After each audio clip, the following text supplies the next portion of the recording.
Hey everyone, what is going on? Welcome back to the channel as we continue talking about the horror movies of the 1980s and the year 1982. And today we're talking about Bloodbeat. Yeah, Bloodbeat. Now, this is one that is available from Vinegar Syndrome on Blu ray, and I watched it on YouTube. Now, I don't know what to say about this film. It's not a good film at all. It makes The Forest look like an award winning film. The idea and the premise for this film is pretty cool. I like the idea. We involve telekinesis, we involve a ghost samurai, and it's a slasher film. So I like all those ideas if done properly, executed properly.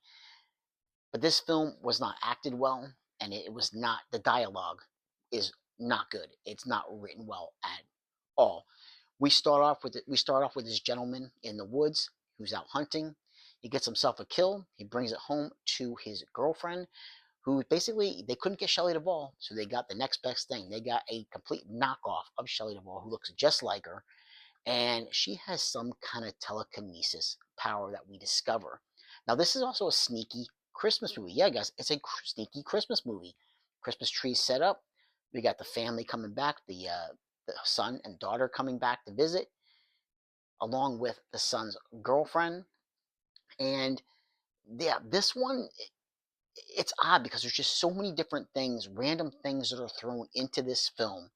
And we don't get our first kill until 37 minutes into this film. And we don't even see the kill on screen. This is only an hour and 25 minutes. And, well, let's backtrack for a second. So the family comes back, the son and daughter come back to visit the mother for the holidays. Now, we have the mother with her boyfriend, the hunter that I mentioned in the beginning. And the hunter, the boyfriend, he takes the kids out for their annual, traditional, I guess, Christmas hunt. They bring the son's girlfriend along. She is not into it at all. Now, mind you, the girlfriend, as soon as the mother meets the girlfriend for the first time, the mother does not like her. There is some kind of weird thing going on there. She does not like this girl at all. Now, when they're out hunting, the girlfriend has a meltdown, complete breakdown, does not, as soon as they have the deer in sight, she yells no. It scares the deer away, and she just has a breakdown. She goes running away in the woods, and she runs into this gentleman who has his complete midsection just sliced open. But we don't see the kill. She runs in him, he's dead, and now we're gonna start seeing our ghost samurai and this blue light that kind of like surrounds this ghost samurai. And I like the idea. I think it looks cool. A lot of synth music, by the way, in this film, and it looks cool. We're getting like a lot of like POV shots of the samurai. We don't really see the samurai too much at the beginning. We just know that now kills are going to start happening. But when the kills happen, I don't know if it was in their budget or not, but they just couldn't show the actual kills. We had to, or the kills happening. We have, the samurai comes up to them. All of a sudden, you just see it cuts, and you see the person like grabbing like their throat because their throat is sliced. But the kills, they don't look bad. When you see the deaths on screen, they don't look bad. It's just I would like to have actually seen the action happen when the slasher struck or when the samurai struck.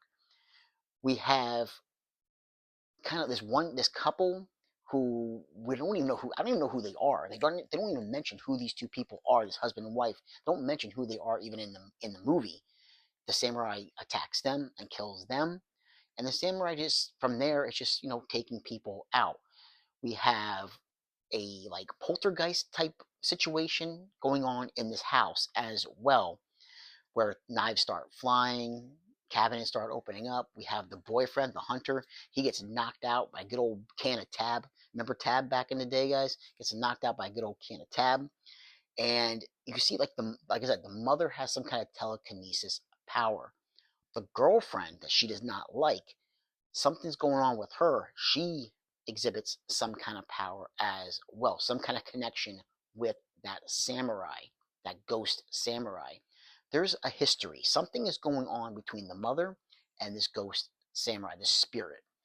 And we have the confrontation at the end of the film, and she has like this blue, like this red, like lights coming out from like from her hand. This like blue light around, or red light around her hands, and the samurai just covered it all in blue.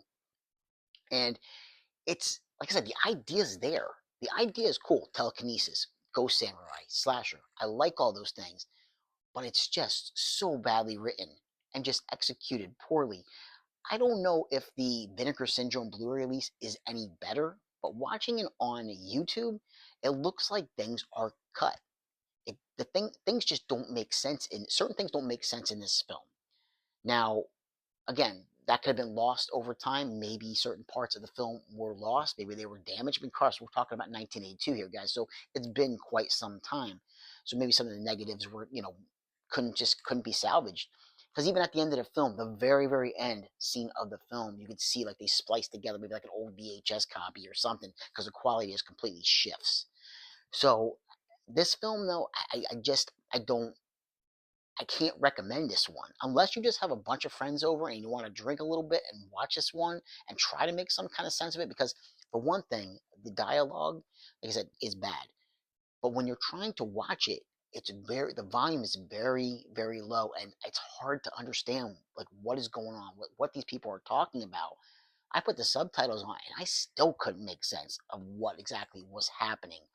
Some people, like the boyfriend, the hunter, he's all of a sudden, like, he starts having like this headache, like something starts happening to him, but like I don't understand the connect. Like, it's not making any sense. Like, why is he being affected by what is going on with his girlfriend and her telekinesis and this ghost samurai? It's just really, really odd. The choices that were made by this director, by the way, it's his only film that he ever directed. That might tell you something right there. But it just doesn't make a whole heck of a lot of sense. It really doesn't. Like I said, unless you have some friends over and you just want to try to figure this one out together, Scooby Doo mystery type of thing, where you just like, come on, I would have liked a mystery van to have shown up, Mystery Incorporated to show up and try to put together exactly what is going on, because I was thoroughly confused with a lot, and I mean a lot of this movie. Not like I said, not to mention 37 minutes in before you finally see a death, and you just see people just hanging around the house, playing board games, going out hunting. Just really, really odd choices, and some choices are just there just to pad the time. So I can't recommend Bloodbeat. Unfortunately, cannot recommend this one, guys. So like, subscribe, and comment if you get the chance, and I will catch you in another episode. Take care.